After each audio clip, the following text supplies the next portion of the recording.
Chapter 1. She adored New York City. No matter what the season, this was still a town that existed in black and white. It was the only place in the world that could have invented the steakhouse.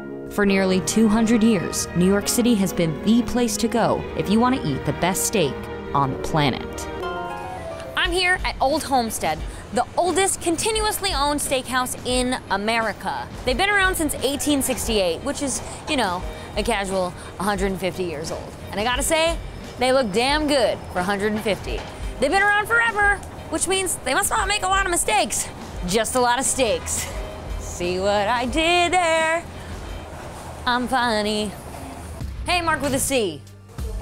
What's up? How are you? What's going on with the Old Homestead? Tell me about it. Well, the way I think about it, if steak was a religion, this would be its cathedral. Now, the Old Homestead is the originator of the big fat steak. What do you do when you can't finish the big fat steak? So the Old Homestead was the creator of the doggy bag. Oh! Yep. Thank you so much. I feel like I should kiss your hand. You're the reason why I can enjoy a meal at the table and then again in my own apartment. I love you. What would you recommend me eating to sort of transport me back into a different time? 1868. Classic steak from the beginning is the Gotham rib steak. It's a 4th of July in your mouth, explosions, and then it happens again, and then it happens again. So that's the steak that has made this place famous, and that's what you should be eating today. I'm already there. You transported me. But what would I eat in 2018? Well, you know, because we're getting along so good. Yes, I agree. I'm gonna give you something that no one else in the world has. It's called prized Wagyu, designer steak. We are the only American restaurant that is allowed to go to Japan and actually bid on this beef. We sell it for $350 a steak. It has threads of marble that is not to be believed, talking about flavor after flavor. And I want you to have that. It's you and your brother that run this joint, correct? That's correct. My brother Greg and I. Greg is the man that knows more about food than you and I. We're gonna have Greg meet you in the kitchen and show you every step of the way. All right, I'll miss you, man. I'm gonna go hang out with the foodologist. Let's go. Hey! Hey, okay, so welcome. thank you. Thank you so much. Pleasure to have you. I'm very excited to be here. I'm also a little thrown because I feel as though I might have died and gone to meet heaven. Folks call you Mr. Beef? Yes, they do. 40 years. There's nothing that I don't know about beef. Okay, what's first? This is a Gotham ribeye. We take this in scientifically controlled boxes for approximately 38 days at about 38 to 42 degrees. With age, it's becoming more tender, more flavorful, and drier. And you're also going to taste an aging flavor when you taste our meat. I'm going to ask my professional butcher here to give you a little demonstration. Oh. He's going to show you how we trim it, and he's going to take the flap off first, and he'll show you how he does this. And notice the knife he's using. He needs a long knife because this meat is very, very tough. But these steaks have a lot of marbling also inside of it. This is going to give a tremendous flavor. I'd like to give you the knife right there. Yep. You're on your way. Yep, that's it. Cool. You see? Yes, I do. Hell yeah! We have a butcher in the house. Oh, we do? Gosh, that's gorgeous. All we want to do is get a little crust. How about if we throw this on the fire now? I would like you to grab it by the long bone. Oh. Let's let the meat cook. We want to get a nice sear. Should I do right here? That is correct, right there. That's it. Just pick it up and flip it. You got it. We finish it off in the broiler for how long? 5 minutes. And you keep the bone on like that? Of course. Of course. This is the final plating So, of the world famous this is the Gotham rib steak. That's correct. All right, so that's the old school beef. Show me what's up with the new age stuff. This is prized Wagyu. I've never seen marbling Now, like this. they mentally do not allow the cow to get upset so they don't tense up. How much would a It cost me $20,000. Holy cow. Okay? We were not allowed to bring the bones back to the United States. We could only bring No this- evidence. We can only, as you can see, there's more marbling than you could ever possibly imagine in the world. And take a little salt and pepper. That's it? That's it. Other Oh, side. okay. The meat is so rich you don't need much. I'm not dropping this. This is like half my rent. Drop it. Beautiful. You hear it sizzling? I hear it. That's the fat. It's not heavy, it's not fatty, it's not greasy. I gotta be sure of what I'm doing. This is gorgeous. Beautiful. And a little soy. And that's it. It's my pleasure. Mr. Beef, it's been amazing. I feel like I am Mrs. Beef. Well, you've earned it, and I'd like to thank you for spending some time with me in my kitchen.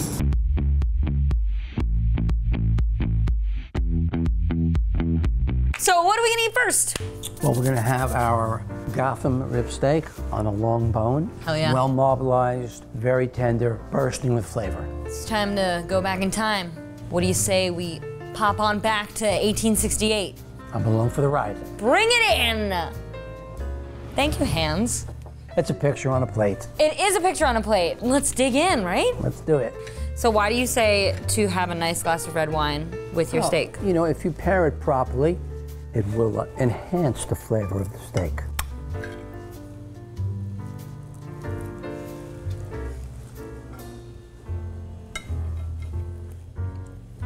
That's steak. Wow. I've never had a more beautiful outer crust that wasn't salty, flavorful without overpowering the nice, juicy, tender meat. That's the key to a great steak. You need to have the proper char to lock in the juices. The aging doesn't necessarily just affect the tenderness, but it also adds an earthy, nutty quality to the meat. Absolutely. It's just the purest expression of beef. Now I know why celebrities and royalty comes here, because this makes me feel like a superstar. That's what steak does at the Homestead. It puts some warmth in your belly, some grease on your face, but makes you feel like wow, a superstar. You have said it all. You wanna cheers me? Just kidding. I've done the past. I think I'm ready for the future now. Let's go forward. And I'm nervous that it's gonna just make everything seem like it hasn't been as good. But that's the way the future should be. It is the way. The best. In my book, the world's finest beef available. It's the most well-bred, well-taken care of cow in the world. He says, this cow has been taken really well care of. I'm like, well, someone missed the mark because it's dead. Oh, we don't even need a steak knife. That's a butter knife. Yes, a butter knife.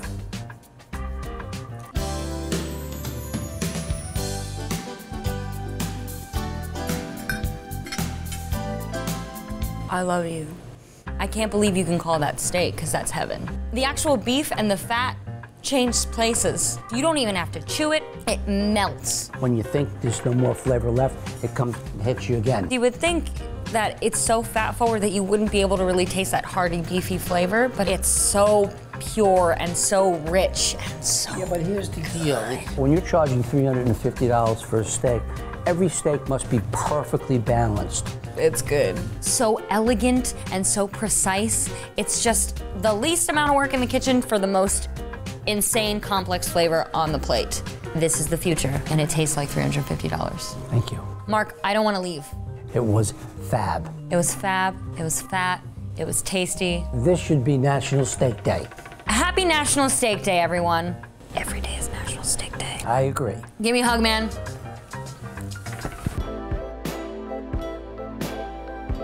New York City is the biggest, most beautiful city in the whole world. So what does the best steak in the best city in the world taste like?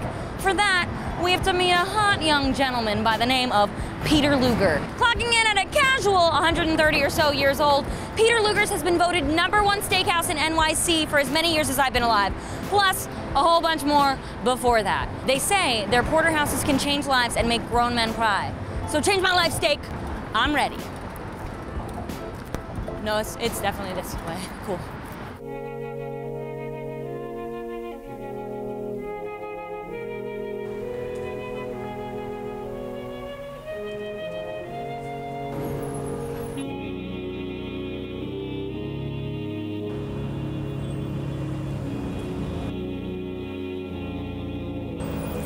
Okay, I'm going in. Hey, David. How are you? I'm good. How are you? Good. Thank you so much for having me here. Of course. So I really appreciate that you like me so much that you brought me to this private dining room. That's really nice. This place has been around since 1887, which is nuts. And the system kind of really hasn't changed. You don't take credit cards. Right. No online reservations. I overheard the hostess say something along the lines of, I'll call you if something opens up, maybe a few weeks from now. It's a good problem to have, but it does get busy and we do book pretty far in advance. How many diners do you have usually a day? 800 to 1,000 people. That is a lot of steak. Literal tons of steak. All right, what do you say we quit chatting and get down to business? Let's go to the dry age room and we'll get started. Hey guys, what's up? Welcome to Courtney's crib. I just want to let you know that this is where the magic happens. We don't really take people down here, but I thought I'd give you guys a peek. The far side, that's when the fresh meat will come in, and as it ages, it works its way down to its journey to this end.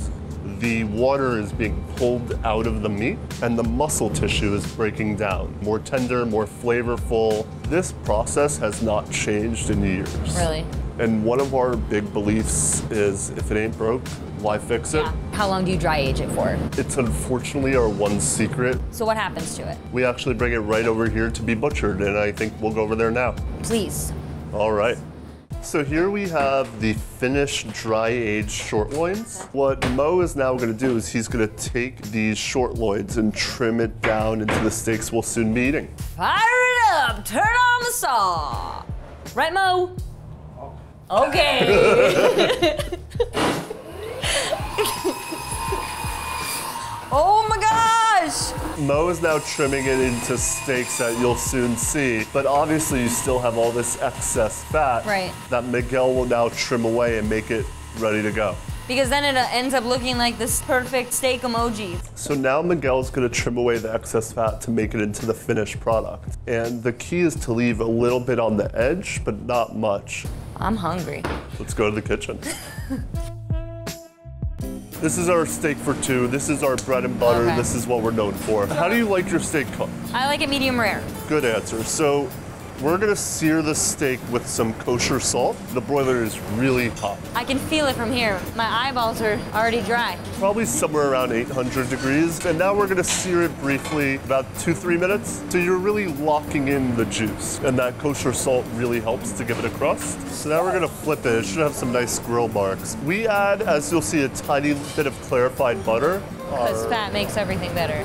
Seared it up on both sides. Now he's gonna remove the fillet and the strip from the bone and cut it into strips. We're gonna give it another dose of heat and it should be ready to go. Good job, Logan. Wait, hey, wait, that's mine. I'm stuck back here. I'm ready to eat it.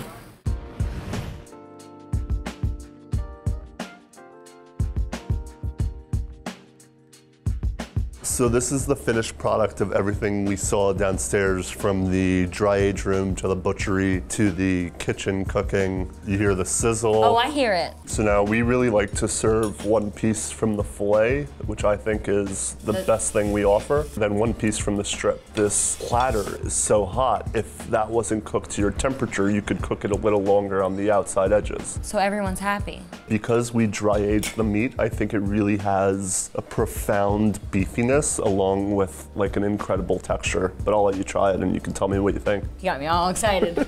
And you barely need to use your knife. The knife is just a mere suggestion. So we need some sides to complement the steak. These are our famous German fried potatoes and some cream spinach, which, interestingly enough, does not have cream.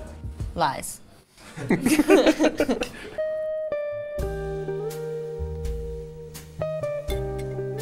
Holy I can't talk right now. Not just because I'm speechless, but because I forgot how portions work.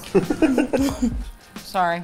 Ready for a nap? 2 bites can make you be down for the count. It's a hefty portion. The areas that are very charred kind of bring out the age. It gets funkier when it gets closer to the bone. You definitely get more flavorful, concentrated pieces. I think the dry age element really adds textural component, but also the flavor, and then the broilers lock it in. We're big believers in simple goodness is the phrase they've always said. I mean, you've really seen it from A to Z practically, and this is the finished product. A little butter, a little steak juice, and a lot of happiness. A lot of happiness. So we have our German fried potatoes and our cream spinach, which is almost a healthy vegetable. Probably my favorite side, probably what we sell the most of. I feel like I'm on the verge of eating a soup. I just kind of put it in my mouth and it slid down. Right. When I'm old and I don't have any more teeth, I'm gonna come here and keep eating this. This is some of our German fried potatoes. Little caramelized onions. They're so good I wanna keep eating, but it fills you up so fast, but you wanna keep going, you know? It's just this beautiful, buttery, delicious symphony of flavors. When I was a kid, I would always overindulge here, and every time going back over the bridge, I would just vomit. 'Cause every single time. Just on the bridge, I would vomit. New York is the best city in the world. No question. And to sit here in my own private dining room, having the best steak in the best city in the world, I could keel over right now and Be smiling. Take a little nap. We'll have you back for dinner. Well, thank you so much for feeding me. Of and making me course. happy and really showing me what it takes to make the best steak. You guys have doggy bags? Plenty. Great.